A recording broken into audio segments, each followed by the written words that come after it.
Sir வணக்கம். வணக்கம் sir. Jeyaraj Bennix custodial death அது சம்மந்தப்பட்ட இன்றைய தீர்ப்பு வந்து ரொம்ப மக்கள் மத்தியில் ஒரு மிகப்பெரிய பேசுபொருளாக பரபரப்பாக பேசப்படுகிறது. ஒரு வழக்கறிஞராக இந்த தீர்ப்பு, இந்த வழக்கு, இது நடந்த பின்னணி இது குறித்து கொஞ்சம் சொல்லுங்கள் சார். கடந்த ஜூன் 19ஆம் தேதி 2020 சார், ஜெயராஜ் அப்படின்றவர் ஜெயராஜ் பென்னிக்ஸ் இருக்காங்கல்ல, அவங்க வந்து சாத்தான்குளத்தில் வந்து ஒரு கடை வச்சுருக்காங்க. ஒரு சின்ன லெவலில் ஒரு மொபைல் ஷாப்பு. அந்த கடை மூடுறது சம்பந்தமாக வந்து சாத்தான்குளம் போலீஸாருக்கும் அவங்களுக்கும் ஒரு வாய் தகராறு ஆகுது. அதை பின்னிட்டு அவர் பென்னிக்ஸை கூப்பிட்டு போகிறாங்க. அவர் ஜெயராஜ் அவங்க அப்பா அவரும் சேர்ந்து போயிடுறாரு. அங்கே போனால் அங்கே வந்து உள்ளே வச்சு இவங்க வந்து ரொம்ப கொடூரமான முறையில் சித்திரவதை. இந்த தீர்ப்பில் கூட அவர் குறிப்பிட்டிருந்தாரு, லத்தியில் வந்து ரத்தக்கரை இருக்கு, டிஎன்ஏ அந்த டெஸ்ட்ல வந்து அந்த லத்தியில் உள்ள ரத்தக்கரை வந்து நிரூபணமாக இருக்கிறதுன்றாங்க. லத்தியில் ரத்தக்கரை ஒட்டி இருக்குன்னா எந்த லெவலில் அடிச்சிருப்பாங்க பாருங்க. அவங்க உடம்பு வந்து பல இடங்கள்ல காயம், பின்புறத்தில் வந்து கிழிந்த காயங்கள் நிறைய. அந்த லத்தியால் அடிச்சதில் ஏற்பட்ட கிழிந்த காயங்கள் நிறைய. உச்ச நீதிமன்றம் வந்து லாக்அப் டெத்துக்கு எதிராக வந்து பெரிய அளவில் வந்து கண்டம் பண்ணிட்டு இருக்காங்க. அது செய்யக்கூடாது. அது வந்து அது ஒரு நிராதரவா இருக்கக்கூடியவனை, காவல் நிலையத்துக்குள்ள ஒருத்தன் மாட்டிக்கிட்டான்னு வைங்க, திருப்பி அடிக்க முடியாது, கத்த முடியாது, அப்படிப்பட்ட ஒரு சூழ்நிலை இருக்கக்கூடியவனை, நீ வந்து நிராயுத பாணியா இருக்கக்கூடியவனை தாக்கவே கூடாது. அது வந்து கொலையிலையும் கொடூர கொலைன்னு சொல்றேன். அது சம்பந்தமா நிறைய ஜட்ஜ்மெண்ட் போட்டிருக்காங்க. ரீஇன்ஹியூமன் அப்படின்னு சொல்லி நிறைய ஜட்ஜ்மெண்ட் போட்டிருக்காங்க. அப்படி இருந்தும் இவங்க வந்து தொடர்ந்து இந்த லாக்அப் டெத் வந்து நடந்துட்டு தான் இருக்கு. இந்தியாவிலேயே உத்தரப்பிரதேசத்துக்கு அடுத்தபடியாக அதிக லாக்அப் டெத் நடக்கக்கூடியது வந்து தமிழ்நாட்டில் தான். இந்த திமுக ஆட்சியில் கேட்கவே வேண்டாம், நிறைய நடந்துட்டு இருக்கு. சமூக நீதி சமூக நீதினு சொல்லுவாங்க. இப்போ கூட தம்பி ஆகாஷ் நெலிசன் கஸ்டோடியல் டெத், இவங்க போய் அடிச்சு சித்திரவதை பண்ணதுல வந்து அவங்க ரெண்டு பேருமே ஜூன் 19ஆம் தேதி இந்த சம்பவம் நடக்குது. அவங்க ரெண்டு பேருமே வந்து காயங்களோட காயங்களோட வந்து அவங்க மேஜிஸ்ட்ரேட்டு ரிமாண்ட் பண்ணும்போது அதை சரியாக கவனிக்கலை, டாக்டரும் அதை சரியாக சொல்லலை.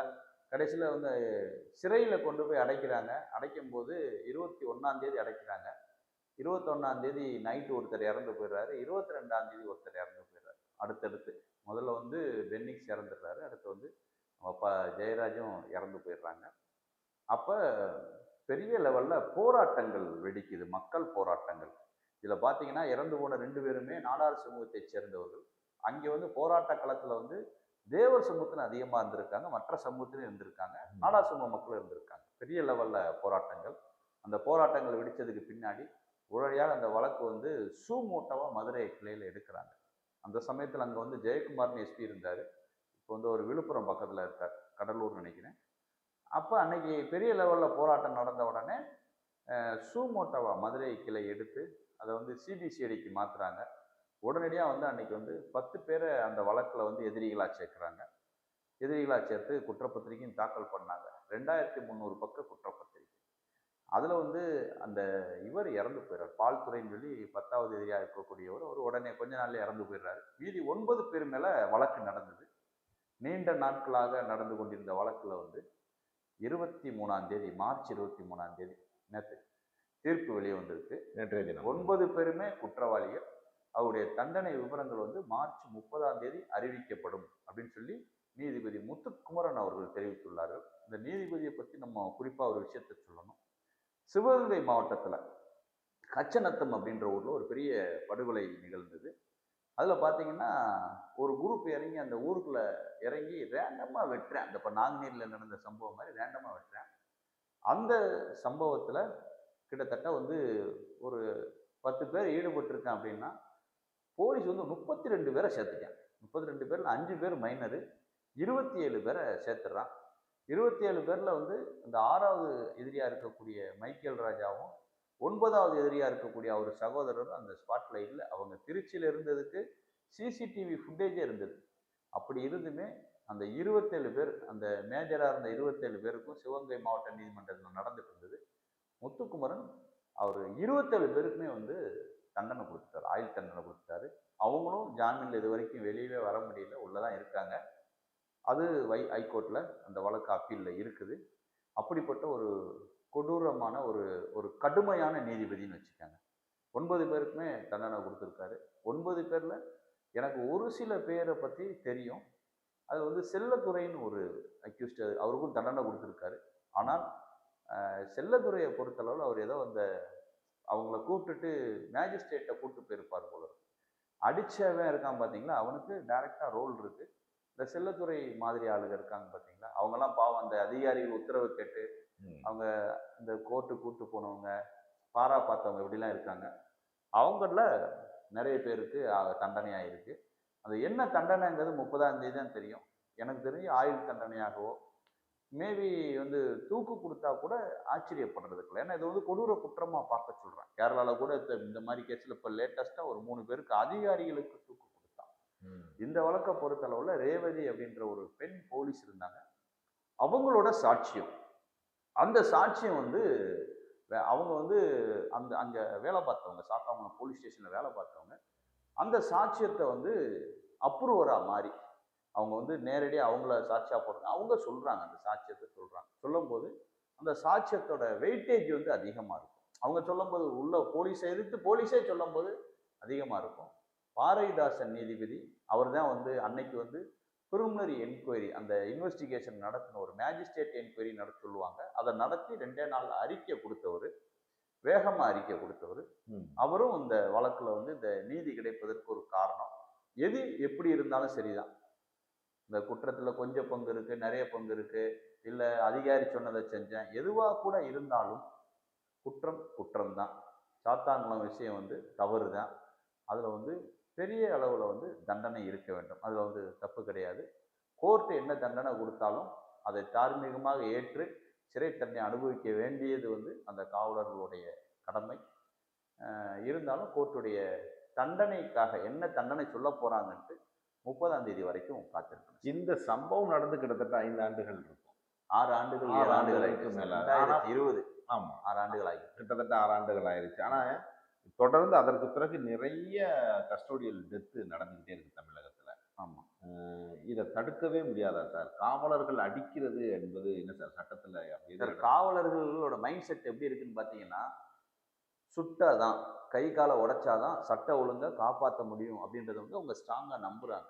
இப்ப நம்ம சண்டை ஓட்டு போனோம்னு வச்சுக்கோங்களேன், அவங்க சொல்றது என்னன்னா, எப்ப சட்டப்படி நீங்க எங்கிட்ட புகார் கொடுக்க வேண்டியதானே, நீ ஏன் அடிக்கிற? ஒரு கலாவணி பையில கூட நம்ம அடிக்க விட மாட்டேன்றேன். ஒரு பிட் பாக்கெட் திருடனை கூட நீங்க மாப்பிள்ள மாதிரி பிடிச்சி ஹேண்ட் ஓவர் பண்ணணுன்றேன்.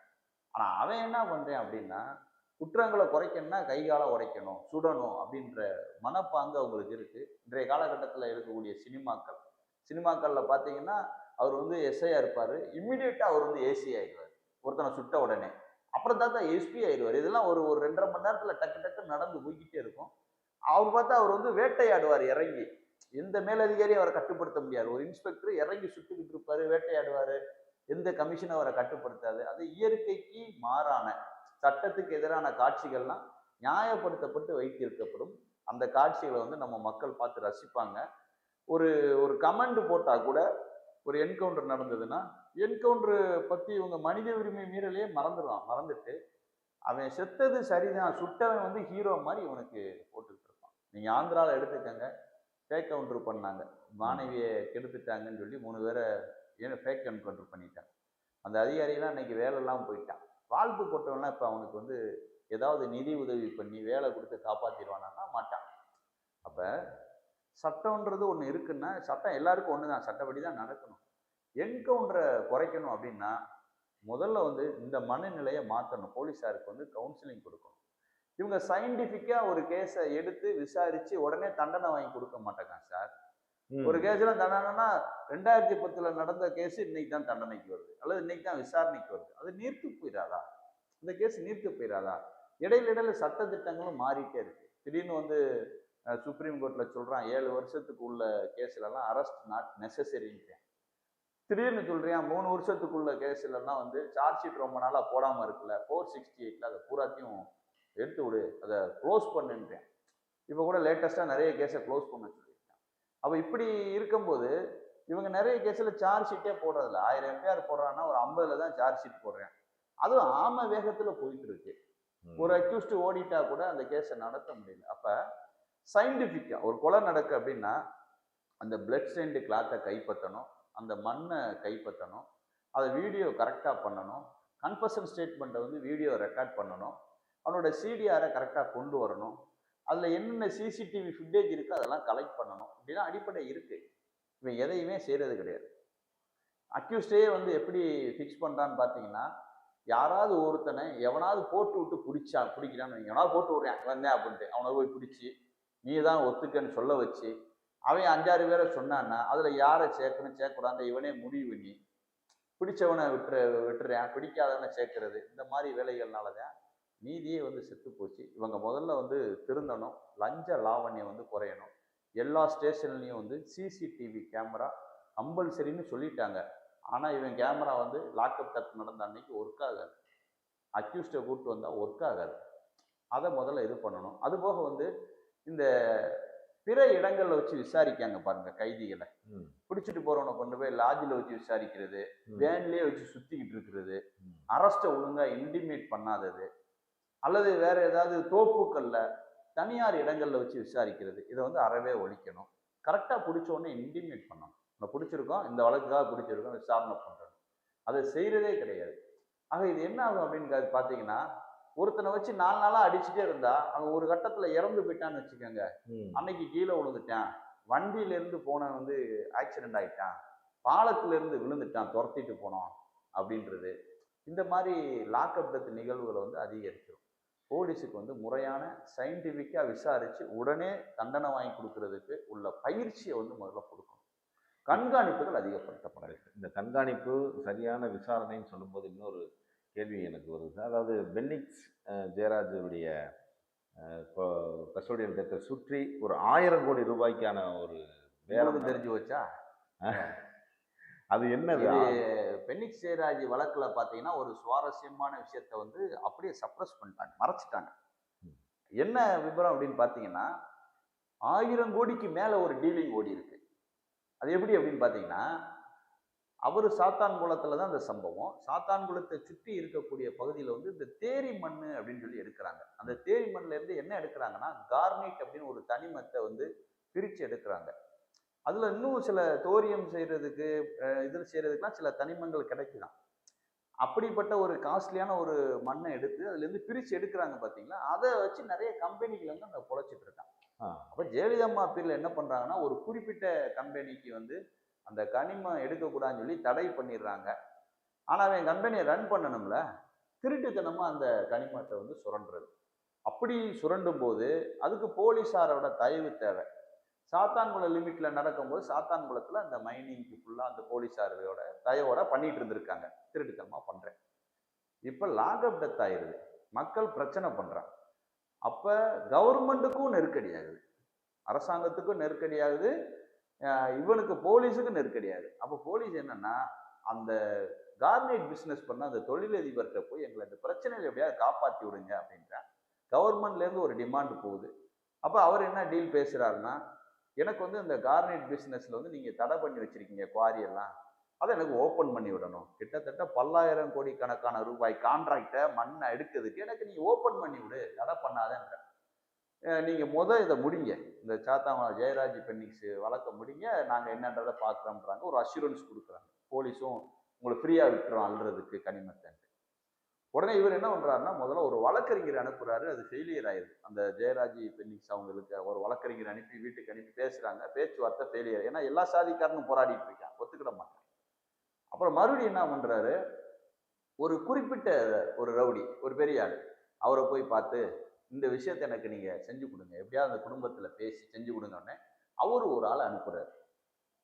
போராடுற மாதிரி போராடுங்க, அப்புறம் அந்த டீலிங்கை பேசிக்கிடுவோம் அப்படின்னு சொல்லிட்டு அனுப்பி விடுறாங்க. இதுக்கு வந்து அந்த கார்னேட் தொழிலதிபரோட அந்த ரவுடி என்ன பேச்சுவார்த்தை பண்றாங்க, எனக்கு ஒரு ஷேர் கொடுத்துரும் நீங்க பண்ற கார்னேட் பிசினஸ்ல. அந்த கார்னேட் வந்து 10,000 கோடி கணக்கான ரூபாய் ப்ராஜெக்ட், ஒரு ஷேர்னால 1000 கோடி 2000 கோடி போகும், அதை நீங்க கொடுத்துடணும்னு சொன்ன உடனே ஒரு டீல் ஆகி இவங்க ஒரு ஆளை போராட அனுப்பி போராட்டம் நடக்கும்போது மறுபடியும் வந்து அங்க போன பின்னாடி தான் தெரியுது அவங்கள சமாதானப்படுத்த முடியாது, அது ஒரிஜினலா அந்த போராட்டம் போயிட்டு இருந்தது. வேற வழி இல்லாம போனவங்களும் ஒரிஜினலா போராட வேண்டிய சூழ்நிலை. கடைசியில அந்த டீலிங்க்கு மொத்தமா வந்து க்ளோஸ் ஆயிட்டு நீதி வென்றது. அங்க போராட்டக்காரர்கள் எல்லாருமே போராட்டம் பண்ணி அந்த எல்லா போலீஸார் தவறிழைத்த போலீஸார் வந்து உள்ள போயிட்டாங்க. ஆக இந்த போராட்டத்திற்கு கிடைத்த உண்மையான போராட்டத்துக்கு கிடைத்த வெற்றி இந்த தொழிலதிபர்களுக்கு தோல்வி கிடைத்தது. ஒருவேளை சமாதானம் ஆயிருந்தாங்கன்னா 1000 கோடி ரூபாய்க்கு மேல அதுல வந்து பெரிய லெவல்ல ஒரு மோசடி நடைபெற்றிருக்கும். இது யாருக்குமே தெரியாம போச்சு. மக்களுடைய உண்மையான போராட்டம் அதையும் முறியடிச்சிருக்குன்னு சொல்லலாம். உண்மையான போராட்டம் முடியுது. ம். இப்ப இதே மாதிரி வந்து சிந்தாமணி படுகொலை சம்பவம் 2012 பண்ணிருக்காங்க. அந்த படுகொலையிலையும் ஒரு இதே மாதிரியான 9 பேருக்கு இதே தண்டனை உறுதி தண்டனை செய்யப்பட்டிருக்கு. கொடுத்திருக்காங்க. இது ஒரே நேரத்துல இரண்டும் இந்த வழக்குகளும் முடித்து வைக்கப்படுகிறதா இல்ல காலம் விசாரணையும் சரியான இது நேரத்துல- நீண்ட நாட்களாக நடந்த வழக்கு சார். ம். சிந்தாமணியில வந்து அக்டோபர் 30 சாயந்தரமா சிந்தாமணி டோல்கேட்ல தேவர் ஜெயந்திக்கு போயிட்டு வந்தவங்க, அதுல தேவர் தான் இருக்கிறாங்கன்னு நினைக்கிறாங்க. ஒரு வண்டியிலே கிட்டத்தட்ட 20 பேர் இருக்காங்க. ம். ஒரு கும்பல் வந்து பெட்ரோல் பாம் போடுறாங்க. கிட்டத்தட்ட 18 பேருக்கு அதுல வந்து காயம். 7 பேர் வந்து இறந்து போயிடுறாங்க. ம். 7 பேர், அந்த 18 பேர்ல 7 பேர் இறந்து போயிடுறாங்க. அரசாங்கம் சில நிவாரணங்கள், வேலை வாய்ப்புகள் கொடுத்து அது ஒரு பக்கம் பெரிய லெவல்ல போராட்டங்கள் வெடித்தது. ம். அக்டோபர் 30, 2012. அப்புறமேட்டு போலீஸ் விசாரணை பண்ணி ஒரு 13 பேரை கைது பண்ணாங்க. அந்த 13 பேர்ல 2 பேர் வந்து ஜுனைத், சிறார். அவங்கள வந்து சிறார் நீதிமன்றத்துல வழக்கு நடந்தது. 11 பேர் மேல வழக்கு நடந்தது. அதுல வந்து முத்து விஜயன் அப்படின்றவர் வந்து 2013லயே வந்து பழிக்கு பழியா முத்துக்குமரன் அப்படின்னு சொல்லி குமரன் அப்படின்னு ஒரு டீம் வந்து அவரை மர்டர் பண்ணிடுறாங்க. அந்த குமரன் பின்னாளில் வந்து சொந்த பகைக்காக ஒரே சமுதாயத்துக்குள்ள குமரனையும் மர்டர் பண்ணிட்டாங்க. அதுக்கப்புறம் வந்து ராமர் பாண்டியன் அப்படின்றவர் வந்து 2024ல அவரையும் மர்டர் பண்ணிடுறாங்க பழிக்கு பழியா. மீதி 9 பேர் மேல வந்து கரூர் நீதிமன்றத்தில் இங்க நடந்தா பாதுகாப்பு இல்லை மாதிரி சொல்லி கரூர்ல டிரான்ஸ்ஃபர் வாங்கி அங்க கேஸ் நடத்துறாங்க. அதனுடைய தீர்ப்பு தான் இப்ப வெளியே வந்திருக்கு. 9 பேருமே வந்து குற்றவாளிகள் அப்படின்னு சொல்லி நீதிமன்றம் அறிவித்திருக்கிறது. அவங்களுடைய தண்டனை வந்து 25 மார்ச் நாளைக்கு அவங்க தண்டனை விவரத்தை அறிவிக்கிறதா இருக்கிறாங்க. இதுல என்ன அப்படின்னு பாத்தீங்கன்னா, இது வந்து தாமதப்படுத்தப்பட்ட நீதி. 2012ல நடக்கிறதுக்கு 2026 வரைக்கும் இழுத்து அன்னைக்கு தான் விசாரிச்சு தண்டனை கொடுத்தாங்கன்னா இது என்ன ஆகும் அப்படின்னு கேட்டீங்கன்னா ரிட்டாலியேஷன் வந்து அதிகமாயிடும். ம். இந்த டைம்ல வந்து தண்டனை இன்னும் கொடுக்கல, வழக்கு நடக்கலன்னு சொல்லி ஒரு குரூப் போய் பதிலுக்கு போய் ஏதாவது பண்ணுவான். அவங்க இறந்தவுடனே அவங்க பதிலுக்கு இவங்கள பண்ணுவாங்க. இப்படி கண்டினியூஷன் ஆகும். அதனாலதான் என்ன சொல்றாங்கன்னா தாமதப்படுத்தப்பட்ட நீதி மறுக்கப்பட்ட நீதிக்கு சமம்ன்ற. உடனே அப்பப்ப தண்டனைனா எதுனாலும் ஒரு வருஷம் 6 மாசத்துல கொடுத்தாங்க சார், அதுக்கு ஒரு எஃபெக்ட் இருக்கும். இப்ப வந்து எல்லாருமே ஆல்மோஸ்ட் அதை மறந்து அடுத்த லெவலுக்கு போயிட்டான். இன்னைக்கு வந்து அது ஒரு பெரிய விஷயமா தெரியல. இருந்தாலும் கூட அந்த இறந்து போனவங்க குடும்பத்துக்கும் பாதிக்கப்பட்டவங்க குடும்பத்துக்கும் இது ஒரு ஆறுதல். இப்ப இந்த தண்டனை விபரத்துல என்ன நடக்க போகுதுன்னு தெரியல. நாளைக்கு தெரியும். மேபி ஆயுள் தண்டனையாக இருப்பதற்கோ இல்ல கேபிட்டல் பனிஷ்மெண்ட் கொடுப்பதற்கோ வாய்ப்பு இருக்கிறது.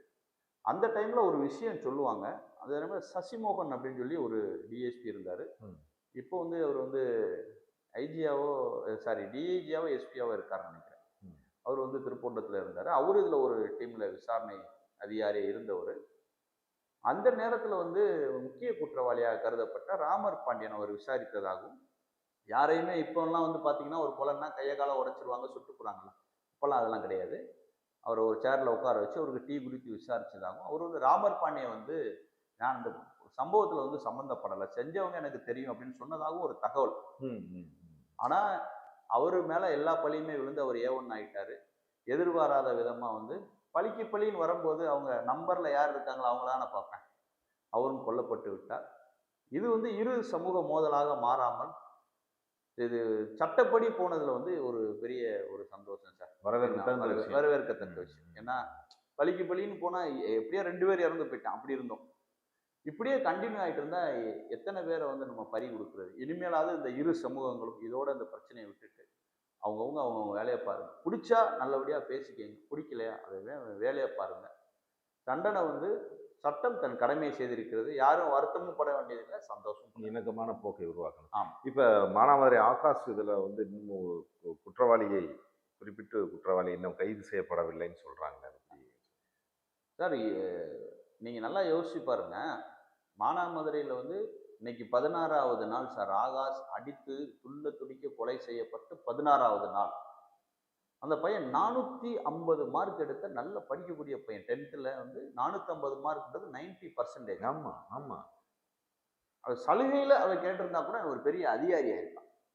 அது சலுகை இல்லாமலே அவன் நிறைய மார்க் எடுத்திருக்கான். சலுகைன்னு பார்த்தா அவன் நிறைய பெரிய லெவலில் ஒரு அதிகாரி இருக்கான். ஆம். அந்த பையனை வந்து கொலை செஞ்சுட்டு இன்ன வரைக்கும் வந்து இது வந்து சிபிசிஐடிக்கு தெரியாதா? இவன் தான் கொலைகாரன் தெரியாதா? என்ன சார் இது வந்து விசாரணைன்ற பேர்ல எதுக்கு சார் இந்த கண்துடைப்பு விசாரணை? உடனே அரெஸ்ட் பண்ண வேண்டியதானே? இவங்க சொல்ற ஒரே வாதம், அவன் வந்து குற்றவாளி. அவன் வந்து இவனை வெட்டிட்டான், இவனை குத்திட்டான். ஏதோ ரைட் ஓகே இருக்கட்டும். அவனை விட அவன் வந்து எந்த இது வரைக்கும் கொலை பண்ணல. எத்தனையோ பேர் கொலைகாரன் இருக்கான்ல, கொள்ளைக்காரன் இருக்கான்ல.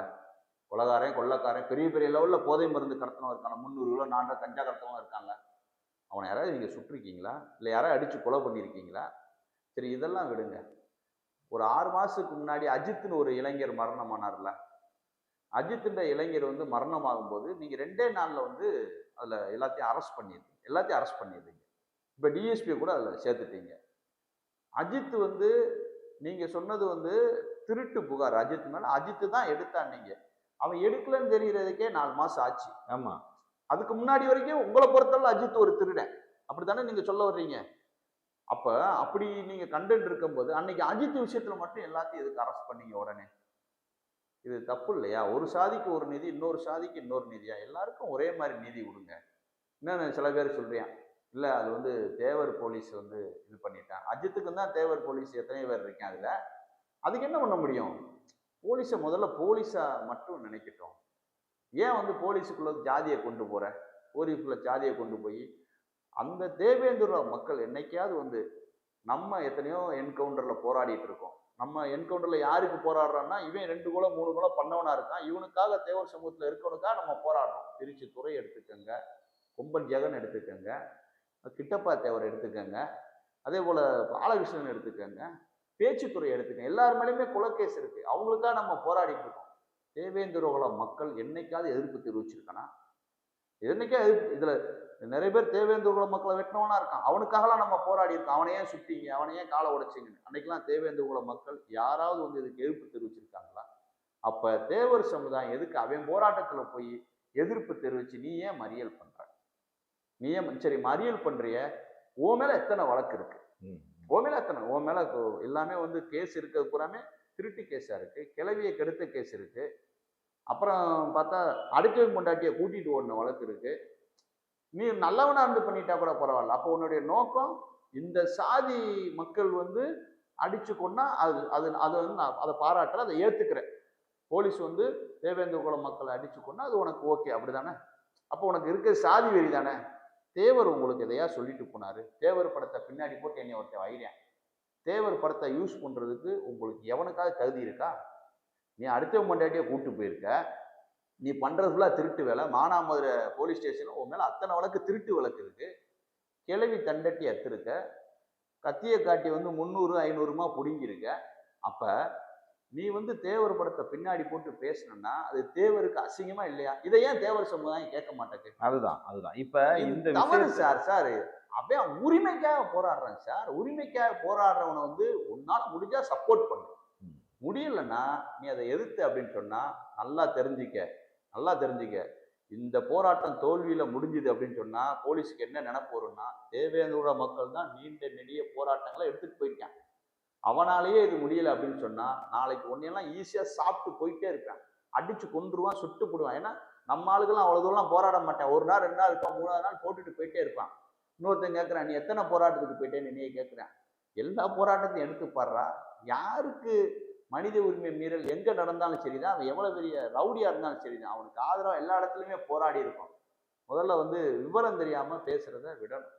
இந்த விஷயத்தையே வந்து ஒரு சாதி பின்புலத்தோட அணுகி சாதிய பார்வையோடு விமர்சிக்கிற போக்கு இதுல இருக்கு. குறிப்பா இந்த இடத்துல இதுக்கு பேர் தான் தீண்டாம, இதுக்கு பேர் தான் சாதி வெறி. சாதி வெறி இப்ப எனக்கு மிரட்டல் விடுத்தவன் சொல்றேன். அதான் ஒரே ஒரு வார்த்தை சொல்லணும். அந்த கேள்வியை கேட்டுக்கிறேன் நான். ஏன்னா உங்களை மிரட்டியதாகத்தான் இப்ப அந்த கேள்வியை தான் வந்தேன். இந்த விஷயத்தை நீங்கள் எடுத்து பேசிட்டு இருக்கீங்க, சமூக நல்லிணக்கத்துக்காகத்தான் பேசுறீங்கன்றது எல்லாரும் அறிந்த ஒரு விஷயம். ஒரு ஊடகவாதியா நானுமே உங்களை சமூக விரோதிகள் மிரட்டியதாகலாம் சொல்லப்படுது. என்ன காரணம்? என்ன சொல்ல வர்றேன் அப்படின்னு கேட்டா, மிரட்டினது உண்மைதான். இது வந்து மிகப்பெரிய சாதி வெறி. இது மிகப்பெரிய சாதி வெறி. தேவர் எந்த இடத்துலயாவது தேவேந்திர குல மக்களை அடிச்சு கொள்றத சரின்னு பசுமன் தேவர் சொல்லியிருக்காரா? இல்லை எந்த சாதியவாதி அடிச்சுக்கொள்ள சரின்னு சொல்லியிருக்காரா? பெரிய மனித உரிமை போராளி சார் தேவர். அபிராமத்தில் வந்து இதில் முதுகுளத்தூரில் வந்து இது நடக்குது, கள்ளுக்கடை மறியல் நடக்கும்போது வந்து நாடா சமூகத்தை சேர்ந்தவங்க வந்து போலீஸ் அடித்து கை காலில் காயம். அப்போ தேவருக்கு தகவல் சொல்கிறாங்க. தேவர் சொல்கிறாரு, இது வந்து ஜனநாயக முறைப்படி நடக்கக்கூடிய போராட்டம். இந்த போராட்டத்தில் இனிமே மக்களை யாராவது நீங்க துன்புறுத்தல் நினைச்சீங்கன்னா நடக்கிறதே வேறன்றாரு. அவர் சொன்ன அடுத்த செகண்ட் போலீஸ் அடிச்சு விரட்டி விட்டுறாங்க சார். பெரிய மனித உரிமை போராளி தேவர். ஆக எந்த சாதி அடி வாங்கணும்னு பார்க்கலாம், என்ன பிரச்சனைக்காக போலீஸ் வந்து அவங்களை அடிக்காங்க, அவ்வளவுதான். அதே போலத்தான் இது மிகப்பெரிய மனித உரிமை மீறல். இந்த மனித உரிமை மீறலுக்கு அனைத்து சமூகமும் சேர்ந்து அவனுக்கு சப்போர்ட் பண்ணும். அதுதான் நியாயம், அதுதான் அறம். அதை விட்டுட்டு அவன் போராட்டத்துக்கு வந்து கொச்சைப்படுத்தாம இருக்கணும்ல. உயிர் போயிருக்கு அவனுக்கு, சின்ன பையன். அவன் அவ்வளவு பெரிய குற்றவாளியும் கிடையாது. மானாமதுரை சரௌண்டிங்ல எத்தனை குற்றவாளி இருக்கான், அவனெல்லாம் போலீஸ் சுட்டுட்டியா, கைய காலை உடச்சிட்டியா? இதுல போயிட்டு எதிர்மறியல் பண்றன்றதுலாம் அசிங்கமா இருக்கு. எதிர்மறியல் பண்றிய நீ யாரு? முதல்ல எதிர்மறியல் பண்ற, என்னை மிரட்டுற. ஒருத்தன் வந்து எனக்கு போன் அடிக்கிறேன், போன் அடிச்சு நீங்க என்ன தேவேந்திர குலத்துக்கு ஆதரவா? அப்படின்னு. நான் தேவேந்திர குலத்துக்கு ஆதரவா போல, ஒரு பையனை அடிச்சு கொண்டிருக்காங்க, அது மனித உரிமை மீறல். அது எந்த சாதியா இருந்தாலும் போவேன். அது தேவேந்திர குலமா இருந்தால் மட்டும் இல்லை, அது சக்லீர் இனமாக இருந்தாலும் சரி, அல்லது வந்து பறையர் இனமாக இருந்தாலும் சரி, அது பிள்ளைமாராக இருந்தாலும் சரி, தேவராகனா அங்க இருப்பேன். அது என்னுடைய குணம். அதை கேட்க நீ யாரா அப்படின்னு சொல்றோம். உடனே 2 நாள் கழிச்சு ஒரு வீடியோ போறேன், நீ நெத்திக்கு நெத்தி முட்டுமா, எங்க வரணும் போட்டு பார்ப்போம், எல்லாமே சொல்றேன். இவனை ஒருத்தன் பொண்டாட்டியை கூப்பிட்டு ஓடிடுறேன். ஊசேங்காரன் வந்து வெளுன்னு வெளுத்திருக்கான். 2 மாசமா ஊருக்குள்ளே வரலையாம். இவன் முடுற சவாலை பாருங்க. நெத்திக்கு நெத்தி மோதுமா, நல்ல ஆம்பளைன்னா உன்னையத்தான் யாருன்னு தெரியாது, என்னை ஊருக்கே தெரியும், என் வீடு தெரியும். இத்தனாம் தேதி இத்தனை மணிக்கு நான் உங்க வீட்டுக்கு வர்றேன், வெயிட் பண்ணுங்கன்ற. நான் வெயிட் பண்ண போறேன், அவ்வளவுதானே. ஆம்பளை தானே, அதை தானே சொல்லணும். ஒளிஞ்சு கிடந்து ஏதோ ஒரு இடத்துல வீடியோ போட்டு லைக் வாங்குறதுக்காக சொல்லிட்டு கிடக்கிறேன். அதுல ஒரு சந்தோஷம், ஒரு கதறல். நான் இந்த மாதிரி கதறல்களை ரசிப்பேன் சார். அவன் ஒரு அக்யூஸ்ட்லையும் வந்து ஒரு நல்ல விஷயத்துக்காக ஒரு சம்பவத்தை, அதெல்லாம் கிடையாது. சரியான தற்குறி, பொம்பளை பொறிக்கு, திருட்டு பையன். இவங்க எல்லாம் வந்து மிரட்டலுக்கா சார் நான் பயந்துட போறேன். பின்னாடி தேவர் படத்தை வேற போட்டிருக்கான் சார். தேவர் சமூகம் முதல்ல இதை கண்டிக்கணும். இந்த மாதிரி வந்து தேவர் பேரை கெடுக்கிற மாதிரி எவெல்லாம் திருட்டு போயிடலாம் அவனை ஆதரிக்காதீங்க. எவெல்லாம் முள்ள மாதிரி, எவெல்லாம் பொம்பளைக்கு இருக்குன்னு அவெல்லாம் ஆதரிக்காதீங்க. நீங்க அவனை எதுக்கு ஆதரிக்கிறீங்க? அவனை ஆதரிச்சு எதுக்கு தேவரை எதுக்கு கேவலப்படுத்துறீங்க? நீங்களே போதும்டா தேவரை கேவலப்படுத்துறதுக்கு. எனவே மறியல் பண்ணலாம். என்னடா மறியல் பண்ணீங்க, நீ எதுக்குடா நாளைக்கு இப்போ தேவேந்திர குல மக்கள் போராடிட்டு இருக்காங்க, அவங்களுக்கு நீதி கிடைக்கலன்னு வச்சுக்கோங்க, போலீஸ் என்ன நினைப்பேன்? அதிக போராட்டங்கள், அதிக நாட்கள் போராடியது வந்து தேவேந்திர குல மக்கள் தான். அவங்களாலேயே சட்ட பாதுகாப்பு அதிகமா இருக்கு சமூகத்துக்கு. அவங்களாலேயே அதை அச்சீவ் பண்ண முடியலன்னா அப்ப என்ன நினைப்பான்னா, மற்ற சாதி எவனை வேணாலும் நம்ம அடிக்கலாம், எவனும் போராட வர மாட்டான், கேட்கறதுக்கே ஆள் என்ற ஒரு சூழ்நிலை வந்து புலிவாலை பிடிச்ச கதை சார். அவன் போராட்டம் வெற்றி தான் பெறணும். வெற்றி பெறலன்னா சிவகங்களை எல்லாத்தையும் அடிப்பான், சுடுவான், எல்லா சாதியும் அடிப்பான். தேவமார ஒருத்தனை சுட்டுட்டான், அடிச்சிட்டான்னு வைங்க, இலை வந்து நிக்க போறேன், யார் சார் வந்து நிற்பா? இப்ப நம்மலாம் ஒரு நாள் போவோம் வருவோம், அவ்வளவுதான். நீண்ட நெடிய போராட்டத்துக்கு இந்த தேவர் சமூகம் தயாராக இருக்கிறதா? நான் நிறைய போராட்ட காலத்துல பார்த்தேன். வருவாங்க, பேசுவாங்க, போவாங்க. நீண்ட போராட்டத்துக்கு தயாரா இல்லை. அதிகபட்ச போராட்டமே 2 நாள் தான் இவன்ட்ட. அதுக்கு மேல இருக்க முடியாது இல்ல. அதுதான் சொல்றேன், 2 நாள் உட்காந்து போயிருவேன். அவன் 16வது நாளா போராடிட்டு இருக்கான். முடிஞ்சா அவனுக்கு நீ வந்து சப்போர்ட் பண்ணு, முடியலையா தேவையில்லாம கொச்சைப்படுத்துற மாதிரி விமர்சனம் பண்ணாத. அதுல அவன் சொன்ன ஒரு டைலாக் நான் உங்கள்கிட்ட சொல்ல மறந்துட்டேன். அவன் சொல்றான், அந்த ஒரு எனக்கு மிரட்டல் விட்டுட்டு, நாங்க ஒண்ணு தேவேந்திர குல வேளாளர் மக்களுக்கு எதிரானவர்கள் அல்ல. டேய் விளக்கண்ண, நீ பேசும்போது இது நாள் வரைக்கும் அந்த மக்களை பல்லருன்ற, கேலி பேசுற, அசிங்கமா பேசுற, என்னென்னமோ போடுற. இப்ப பேட்டியில மட்டும் நாங்கள் ஒன்றும் தேவேந்திர குல வேளாளர் டேய், அப்ப உனக்கு பயம் இருக்குல்ல, அப்ப உனக்கு பயம் இருக்குல்ல. இப்ப எப்படி? அப்ப எனக்கு ரொம்ப சந்தோஷமா இருக்கு சார். இந்த மகாராஜன் ஒரு சமூகத்தை, தேவேந்திர குல வேளாளர் சமூகத்தை பல்லர் என்று இழிவுபடுத்தியவர்களை மறுபடியும் தேவேந்திர குல வேளாளர்கள் என்று பொதுவெளியில் சொல்ல வைத்தது இந்த மகாராஜனுக்கு பெருமை சார். அது எனக்கு பெருமை சார். இப்போ அதைத்தான் நான் ரசிச்சு கேட்டேன், அப்படியாவது திருந்துங்கடா அப்படின்ட்டு. அடுத்த சமூகங்களை யார் வந்து இழிவா பேசுறானோ அதை தேவர் ஒரு நாளும் ஏத்துக்கல. இவனுங்க பண்றதுனாலதான் எவனாவது ஃபேக்கடியில வந்து தேவரை திட்டான். மற்றபடி யாரும் வந்து தேவரெல்லாம் ஒன்றும் சொல்லலை சார். இவனுக்கு பண்றதுனால திட்டான். இவங்க முதல்ல திருந்தணும் சார், அதுதான் நல்லது சார். அப்புறம் திருநெல்வேலி பருத்திப்பாடு கிராமத்துல அவருடைய தந்தை ஒருத்தர் இறந்துடுறாங்க. அந்த நீதி கேட்கறதுக்காக இருந்த அந்த பொண்ணு ஏதோ படுகொலைன்னு சொல்லப்படுறாங்க. அதாவது தற்கொலையா? இதோட பின்னணி என்ன சார்?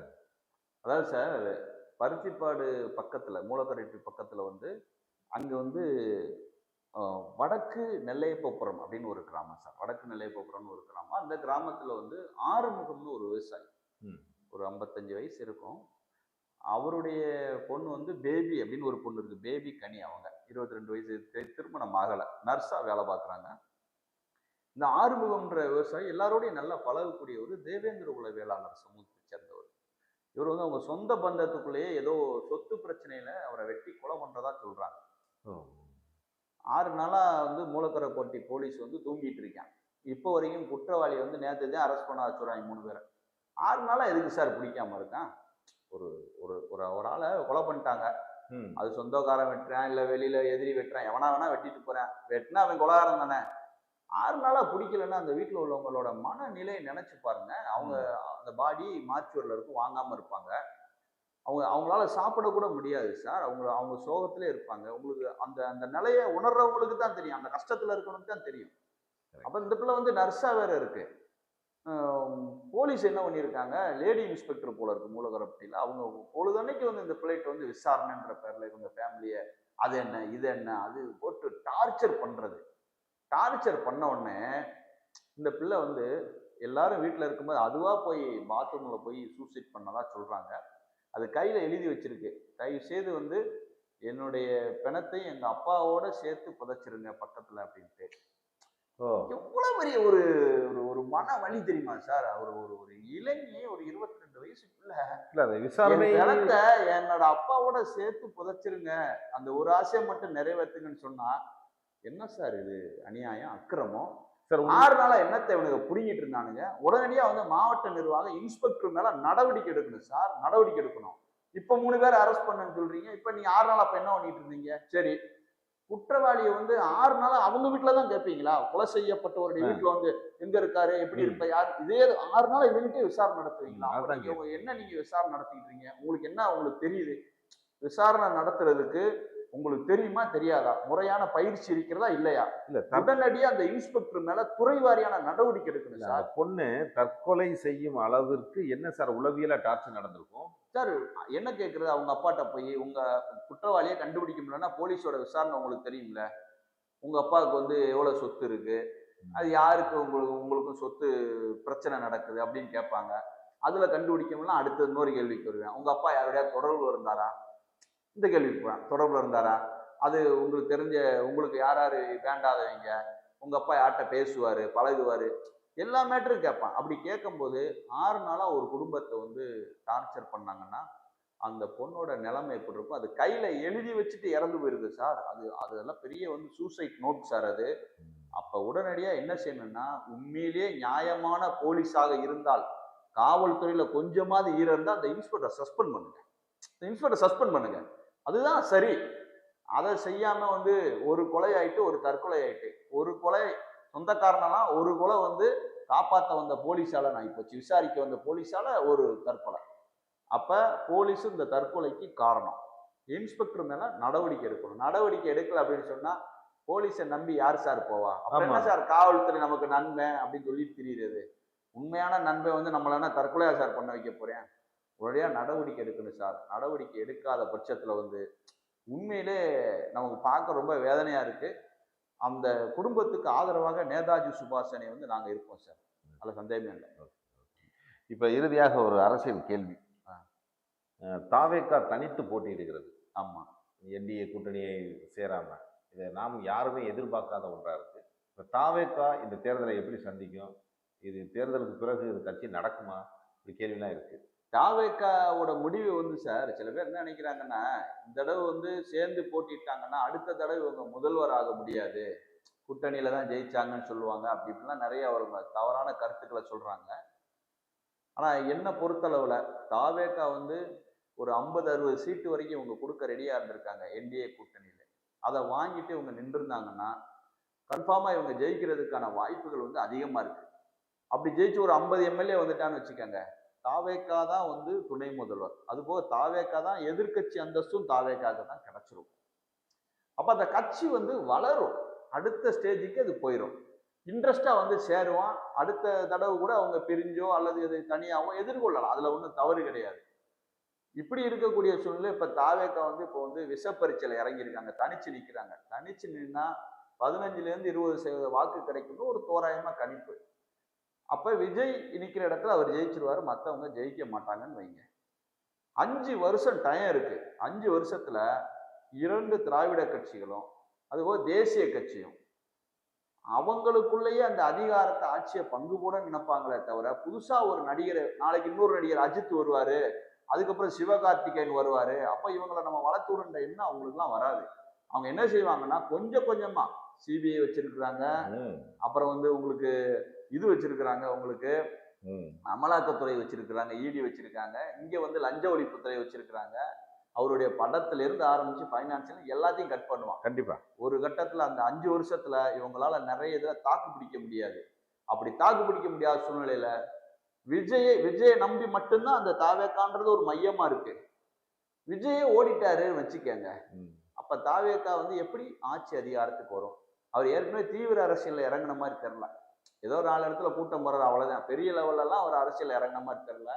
இது தாவேக்காக்கு 5 வருஷம் கேப் வந்து தாவேக்காவை அழிக்கிறதுக்கு அவங்க ஒரு வாய்ப்பை கொடுத்துருக்காங்க. தேசிய கட்சிகளுக்கும் திராவிடத்தில் இருக்கக்கூடிய கட்சிகளுக்கும் அவங்க வாய்ப்பை கொடுத்துருக்காங்க. ஈவன் அதிமுக வந்தாலும் சரி, திமுக வந்தாலும் சரி, அவங்கள வந்து வளர்த்து விடக்கூடாதுன்ற எண்ணம் தான் வரும். ஏன்னா அவங்க முதல்வர் போட்டியில இருக்காங்கல்ல, அப்ப அவங்களை டோட்டலா 5 வருஷத்துல காலி பண்ணிடுவாங்க. இந்த தடவை அவங்க முதல்வர் ஆகணும், ஆள்லாம் காலி பண்ணிடுவாங்க. இதுதான் நடக்கும்.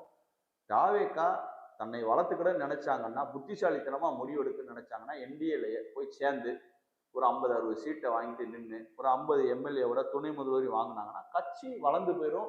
அவங்களை அழிக்க முடியாத அளவுக்கு சென்ட்ரல்ல இருந்து ஒரு பாதுகாப்பு கிடைக்கும். அந்த பாதுகாப்பை பயன்படுத்தி லாஸ்ட் மினிட்ல 2031 தேர்தலில் அவங்க தனியாவோ இல்ல வேற மாதிரியோ போட்டி போட்டாங்கன்னா அவங்களுக்கு ஒரு வாய்ப்பு இருக்கும். அதுவும் இல்லாம இந்த தடவை வந்து என்டிஏ கூட்டணியில் இருக்கும்போது தாவேக்கா ஒரு 40 ஜெயிச்சு அதிமுகவுக்கு ஒரு பெரும்பான்மை கிடைக்கலன்னு வச்சுக்கோங்க, தாவேக்கா வந்து கையில வந்து அந்த சாட்டை வந்துடும். அதையே அவங்க புரிஞ்சுக்கிடாம நான் தனியாத்தான் போய் நிற்பேன்றது வந்து சூசைட் பண்றதுக்கு சமம். அது விஜய் அவருடைய எதிர்காலம் வந்து கண்டிப்பா வந்து இதுல வந்து பாதிக்கப்படும் சார். நீங்க வேணா பாருங்க. சரியாக ஒரு கேள்வி. சொல்லுங்க. ராமதாஸ் சசிகலா கூட்டணி குறித்து சொல்லுங்க சார். அதாவது ரெண்டு பேருமே வந்து யாரை எதிர்த்து எலெக்ஷன்ல நிக்கணும்னு நினைக்கிறாங்க, யார் தோக்கணும்னு நினைக்கிறாங்க. அவங்க வந்து நம்ம ஜெயிக்கணும், மக்களுக்கு இது பண்ணணும் அப்படின்றதுலாம் அவங்கள்ட்ட ஒரு கொள்கை இல்லை, ஒரு தெளிவு இல்லை. அவங்க ராமதாஸ் ஐயாவை பொறுத்தளவுல அவர் பையன் அன்புமணி ராமதாஸை வந்து தோக்கடிக்கணும் அப்படின்றது அவருடைய எண்ணம். அப்ப அது ஒரு சுயநலம். அப்ப சின்னம்மா அவங்கள பொறுத்தளவுல வந்து அவங்க வந்து டிடிவி தினகரன் மேல உள்ள கோபத்துல அவரை வந்து தோக்கடிக்கணும் அப்படின்றது அவருடைய எண்ணம். அப்படியே வந்து அதிமுகவையும் தோக்கடிக்கணும்னு நினைக்கிறாங்க. ஜெயலலிதா வந்து அதிமுக வந்து எவ்வளவோ வளர்த்து கொண்டு வந்தாங்க. இவங்களும் சொல்றாங்க நாங்களும் வந்து துணையா இருந்து வளர்த்தோம்னா இவங்க சொல்றாங்க. அப்படி ஒரு வளர்ந்த கட்சியை போய் நான் அதிமுகவை வந்து தோக்கடிக்கணும், அவர் வந்து மகனை தோக்கடிக்கணும், பாட்டாளி மக்கள் கட்சியவே தோக்கடிக்கணும், சொந்த கட்சிகளை தோக்கடிக்கணும், மகனை தோக்கடிக்கணும் அப்படின்ற எண்ணத்துல இருந்தாங்கன்னா அப்ப யார் ஜெயிக்கணும்னு நினைக்கிறாங்க அவங்க ரெண்டு பேருமே. இவங்க சராசரியா ஒரு தொகுதியில ஒரு 1000 ஓட்டோ 2000 ஓட்டோ வாங்குறாங்கன்னு வைங்க. ஒரு 30 தொகுதியிலே 20 தொகுதியில 1000 ஓட்டு வித்தியாசத்துல வந்து என்டிஏ கூட்டணியில் வேட்பாளர் தோத்து போயிடுறாங்கன்னு கூட வச்சுக்காங்க சார். அப்ப திமுக ஜெயிக்குதுன்னு வைங்க. அப்ப இவங்க நீங்க யோசிச்சு பாருங்க, யார் ஜெயிக்கணும்னு வேலை பார்க்கறாங்க, இதோட பின்னணி என்ன? அவங்களுடைய அரசியல் வியூகம் தப்பு. ரெண்டாவது, இவங்க சின்னம்மா என்ன சொல்றாங்கன்னா, எனக்கும் சின்னம்மாவை பிடிக்கும், அதுல ஒன்றும் சந்தேகம் கிடையாது. அவங்க மேல நான் பெரிய விமர்சனம் வைக்கலாம் விரும்பல. ஆனா சின்னம்மா என்ன சொல்றாங்க அப்படின்னு சொன்னா, தேவர் சமூக வாக்குகளை நம்பியே அவங்க இருக்காங்க. தேவர் சமூக வாக்குகளை முழுமையா நம்புறாங்க. தேவர் முக்கியமா வந்து கள்ளர் மறவர் சமூக வாக்குகளை வந்து பெரிய அளவுல இது பண்ணி போறாங்க. சவுத்துல தான் வேட்பாளர் நிறைய போடணும்ன்றாங்க. ஓகே, இருக்கட்டும். இவங்க 2 பேருக்காக தான் இந்த 10.5% இடஒதுக்கீடு சம்பந்தமா தான் பிரச்சனையாகி தான் இவங்கெல்லாம் வந்து அதிமுக கட்சிக்குள்ள ஒரு பெரிய ரசாபாசம் ஆச்சு, தேவர் சமூகத்துக்கும் அதிமுக கட்சிக்கும். அப்ப 10.5% இடஒதுக்கீடுக்கு கிட்டத்தட்ட 40 வருட காலம் போராட்டம் நடத்தி அதை சாதிச்சு காட்டியவர் வந்து ராமதாஸ். இப்போ வந்து அதுல வந்து அது பிரச்சனையில போயிட்டு இருக்கு. இப்ப அந்த அம்மா வந்து அவங்களோட போய் கூட்டணி வைக்கிறாங்களா? ராமதாஸ் ஐயாவோட கூட்டணி வைக்கிறாங்களா? இவங்களுடைய கொள்கை என்ன? உங்களுடைய கோரிக்கை என்னவா இருக்கும்? இப்ப எல்லாருமே அவங்கவங்க எலெக்ஷன் வந்து அவங்களுடைய அறிவிப்புகளை வெளியிடுறாங்க. நாங்க இதை செய்ய போறோம், இந்த பணத்தை கொடுப்போம், இந்த சலுகையை கொடுப்போம்ட்டு. ராமதாஸ் ஐயாவுடைய எலெக்ஷன் மேனிஃபெஸ்டோல வந்து என்ன இருக்கும்? 10.5% இடஒதுக்கீடு இருக்கும். இந்த அம்மா கூட்டணியில இருக்கிறதுனால இதை ஆதரிப்பாங்களா, எதிர்ப்பாங்களா? இது பொருந்தாத கூட்டணி. மக்கள் வந்து புரிந்து கொள்ள வேண்டும். இவங்க 2 பேருமே ஜெயிக்க போறதில்ல. இவங்க வாங்குற வாக்குனால அதிமுக வந்து அதுக்கு பின்னடைவு ஏற்படும். அப்படி பின்னடைவு ஏற்பட்டுச்சுன்னா திமுக ஜெயிக்கும். திமுக ஜெயிச்சா அங்க இருக்கக்கூடிய வடக்கே வாழ்கின்ற வன்னியர்களுக்கும் தெற்கே வாழ்கின்ற தேவர்களுக்கும் தான் அதிக வந்து இழப்பு. இவங்களுக்கு தான் இவங்களுடைய எதிர்காலம் தான் ஸ்பாயில் ஆகும்.